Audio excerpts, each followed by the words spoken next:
যারা অন্যায়ভাবে নির্বিচারে আমার ভাইদের বুকের উপর গুলি চালিয়ে শহীদ করে দিয়েছে, শহীদ আবু সাইদ ভাইকে, ঠিক কিনা? শহীদ করে দিয়েছে মুক্ত ভাইকে, ঠিক কিনা? এমন হাজারো মায়ের বুক খালি করে দিয়েছে যেই সমস্ত নরপশুর দল, এই নরপশুর দলকে কখনোই আমরা আগামীর বাংলাদেশে দেখতে চাই না। আগামীর বাংলাদেশ হবে ইসলামের বাংলাদেশ, আগামীর বাংলাদেশ হবে কোরআনের বাংলাদেশ, আগামীর বাংলাদেশ হবে আলেম ওলামার বাংলাদেশ, আগামীর বাংলাদেশ হবে টুপি এবং দাড়িওয়ালার বাংলাদেশ, ঠিক কিনা বলেন? আর কত রক্ত ঝরবে, আর কত মানুষ মরবে, আর কত রক্ত ঝরবে, আর কত মানুষ মরবে। কখনো কি আর সোনালি জামানা, ওমরের যুগ ফিরে আসবে, শান্তির যুগ ফিরে আসবে। আমিন বলেন। শান্তির যুগ চান না? ওমরের যুগ চান না? কেন এত বিধবা হলো যে নারী, না জানি কোন পাপে মায়ের বুক হলো যে খালি, না জানি কতজন স্বজন হারানো জন, তারা নির্বাক নির্জনে কাঁদছে, তারা নির্বাক নির্জনে কাঁদছে, ঠিক কিনা বলেন? আলহামদুলিল্লাহ। ঐতিহ্যবাহী কান্দাপাড়া গ্রামের নাম কি? চর হরিপুর গ্রামের কোনো এক ভাইয়ের উদ্যোগে আয়োজিত আজকের তাফসিরুল কোরআন মাহফিলের সম্মানিত সভাপতি, অনারেবল প্রেসিডেন্ট, পর্দার অন্তরালে আমার শ্রদ্ধাভাজন মা এবং বোনেরা, সামনে বসে আছেন যুবক ভাইরা, মুরব্বী ভাইরা, কচি কাঁচা, অন্তরের অন্তরস্থল থেকে সকলকে আবারও ইসলামী সংবর্ধনা এবং মোবারকবাদ। আসসালামু আলাইকুম ওয়া রাহমাতুল্লাহি ওয়া বারাকাতুহু। আপনাদের আওয়াজ শুনে মনে হচ্ছে আপনারা পলাতক আসামি। কথা বলেন। আপনাদের আওয়াজ শুনে মনে হচ্ছে আপনারা পলাতক আসামি। যদি আপনাদের আওয়াজ বেশি হয়, পাশে পুলিশ আছে, এসে ধরে নিয়ে যাবো। চাচা কি গো? কথা কয় না, ঠিক কিনা বলেন? এটা আওয়াজ দেন, মুসলমানের মতো আওয়াজ দেন। মুসলমান তো বাঘের মতো হবে, মুসলমান তো সিংহের মতো হবে। মুসলমান কি বাতিলদের থেকে ভয় পায়? হায় রে হায়। এবার একটু মুসলমানের মতো আওয়াজ বোঝা গেছে।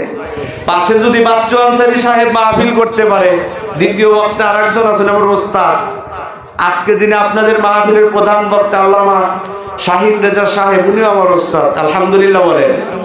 সম্মানিত হাজিরিন, আমরাও ইনশাআল্লাহ যতক্ষণ এলেমবিহীন কালামবিহীন যতক্ষণ কথা বলবো, আপনারা কি শুনবেন?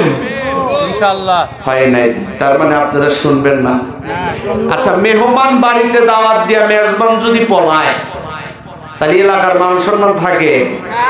তা আমরা হলো মেহমান, আজকে আপনাদের এলাকায় দুই একটা কোরআনের কথা বলতে আসছে, আপনারা কি আমাদের রেখে পালাবেন?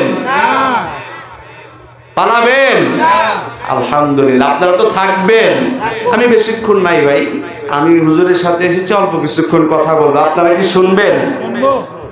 আপনারা যে আজকের মাহফিলে আসতে পেরে, বসতে পেরে কারা কারা হয়েছেন খুশি মুখে নিয়ে হাসি, আল্লাহ নামের এমন একটি স্লোগান দেবেন, এলাকায় যদি কোনো উই পোকা, রাম পোকা, সার পোকা, আবু জাহেল, নমরুদ, ফেরাউনের বংশধর থেকে থাকে, তারা যেন লেজ গুটিয়ে পালাতে বাধ্য হয়। রাজি আছেন?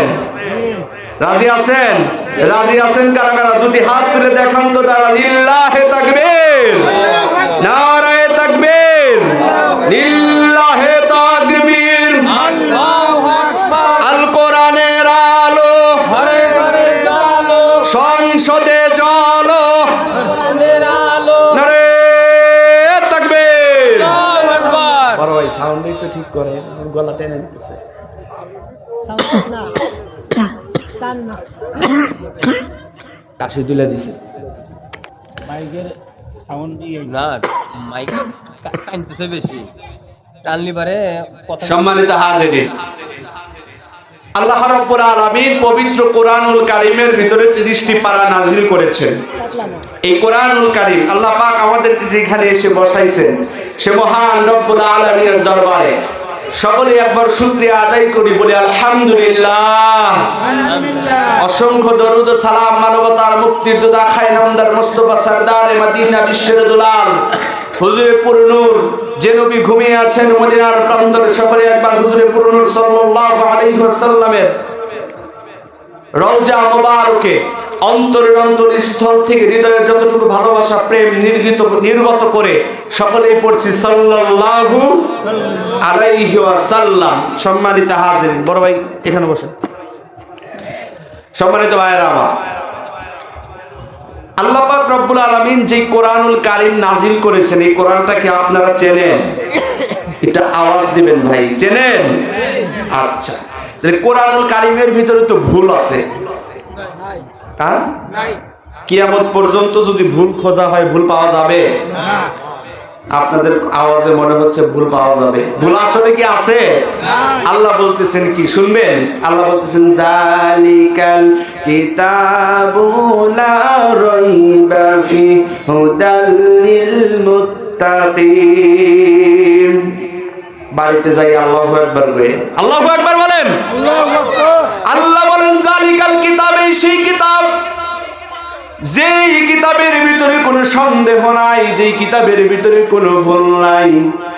আল্লাহ বলতেছেন জালিকাল কিতাব, কোনো সন্দেহ নাই, লা রাইবা ফি, কিতাবের ভিতরে কোনো সন্দেহ নাই, হুদাল লিল মুত্তাকিন, বরং রয়েছে মুত্তাকিদের জন্য পথ নির্দেশ। চিৎকার দিয়ে বলা যায় না আল্লাহু আকবার। দুনিয়ার কোন বই লেখক একটা বই তৈরি করছে, সে কি চ্যালেঞ্জ দিয়ে বলতে পারবে যে আমার বইয়ের ভিতরে কোনো ভুল নাই? কথা কয় না, বলতে পারবে? কিন্তু আল্লাহ রাব্বুল আলামিন এমন একজন সত্তা, আল্লাহ রাব্বুল আলামিন এমন একজন মাবুদ যিনি দুনিয়ার এই কিতাবের ভিতরে সামনেও পিছনেও না মাঝখানেও না, সর্বপ্রথম কোরআনুল কারীমের যেই ভূমিকা, যেই সূচনা সূরা বাকারার 2 নম্বর আয়াত কারিমার ভিতরে তামাম পৃথিবীর মানুষদের উদ্দেশ্যে একটি চ্যালেঞ্জ ছুড়ে দিয়ে বললেন, রে দুনিয়ার মানুষ শোনো, এই কিতাবের ভিতরে কোনো ভুল নাই। চিৎকার দিয়ে বলুন না কেন আল্লাহু আকবার। ভুল আছে? আপনারা কি বের করতে পারবে? পারবে করতে? আলহামদুলিল্লাহ। এই কোরআনুল কারীম এমনি আসে নাই। এই কোরআনুল কারীম মসজিদের ভেতরে বাবা মা মারা গেলে তাকের উপরে রেখে বাবা মা মারা গেলে হুজুরকে ডাক দিয়ে খতম পড়াইবেন, এই জন্য এই কোরআন আসে নাই। এই কোরআন তাবিজ লেখার জন্য আসে নাই। এই কোরআন জিন ভূত পেতনি তাড়ানোর জন্য আসে নাই। এই কোরআন এসেছে মানুষের রান্নাঘর থেকে নিয়ে পার্লামেন্ট পর্যন্ত যেন জারি থাকে। ঠিক কিনা বলেন? সম্মানিত হাজিরিন, কোরআনুল কারীম মানতে কি আমাদের অসুবিধা আছে? অসুবিধা আছে। এক গ্রুপের আছে, যে গ্রুপ নিজেকে নামধারী মুসলমান দাবি করে কিন্তু প্রকৃতপক্ষে মুসলমান না। এই রকম রোগের রোগী তো আপনাদের এই হরিপুর ইউনিয়নে নাই। আপনাদের এই রোগের রোগী আছে? এই গ্রামেও আছে? এটা আওয়াজ দিয়ে আপনার মনে হইতেছে আপনাদের এলাকার মানুষ নিষ্পাপ নাই? আছে কি? এই রোগের রোগীরা দেখবেন এরা খতিব সাহেবের উপর কথা বলে, এরা ইমাম সাহেবের উপর কথা বলে। হুজুর আর যাই করেন সুদের বিরুদ্ধে ওয়াজ করা যাবে না, আর যাই করেন ঘুষের বিরুদ্ধে ওয়াজ করা যাবে না। ওয়াজ যদি করা লাগে আসমানের উপরে আর জমিনের নিচে যা কিছু আছে ওইটা নিয়ে ওয়াজ করবেন, কিন্তু আসমানের নিচে জমিনের উপরে যতটুকু ফাঁকা জায়গা আছে এই ফাঁকা জায়গাগুলি নিয়ে আপনি ওয়াজ করতে পারবেন না।